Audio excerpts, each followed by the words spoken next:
വിദേശത്തു നിന്നും കൊച്ചിയിൽ പറന്നിറങ്ങി ഗ്രേ എന്ന പൂച്ചക്കുട്ടി. പത്തനംതിട്ട സ്വദേശി വർഗീസാണ് വളർത്തുമൃഗത്തെ നാട്ടിലേക്ക് കൂടെ കൂട്ടിയത്.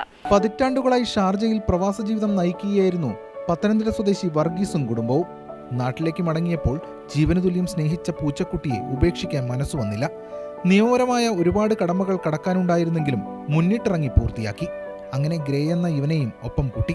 നെടുമ്പാശ്ശേരിയിൽ വന്നിറങ്ങിയ അവനു ചുറ്റും കൗതുകത്തോടെ പലരും കൂടി. ഇത്രയും കാലം അവിടെ ജീവിച്ചില്ലേ, ഇനി ഇവിടെ വരുമ്പോൾ എന്തെങ്കിലും ഒരു കൂട്ടിന് ആയിക്കോട്ടെ.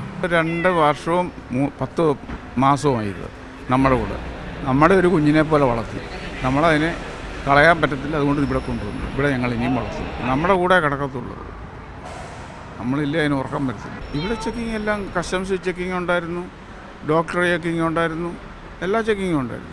സ്വന്തം പാസ്പോർട്ടുമൊക്കെയായി ഒരു കിടിലൻ വിമാനയാത്ര നടത്തി വന്നതിന്റെ അമ്പരപ്പിലെന്നോണം ഗ്രേ. പല കാഴ്ചകളും അവന് പുതുമ. വിദേശത്തേക്ക് മൃഗങ്ങളെ അയക്കുന്നതിനും അവിടുന്ന് കൊണ്ടുവരുന്നതിനും അനുമതി നൽകുന്ന ആനിമൽ ക്വാറന്റൈൻ ആൻഡ് സർട്ടിഫിക്കേഷൻ സംവിധാനം അടുത്തിടെ കൊച്ചിയിൽ ആരംഭിച്ചതോടെ പലരും അത് പ്രയോജനപ്പെടുത്തുകയാണ്. മനുഷ്യ മൃഗസ്നേഹത്തിന്റെ മറ്റൊരു സുന്ദര കാഴ്ച കൂടിയായി ഈ യാത്ര.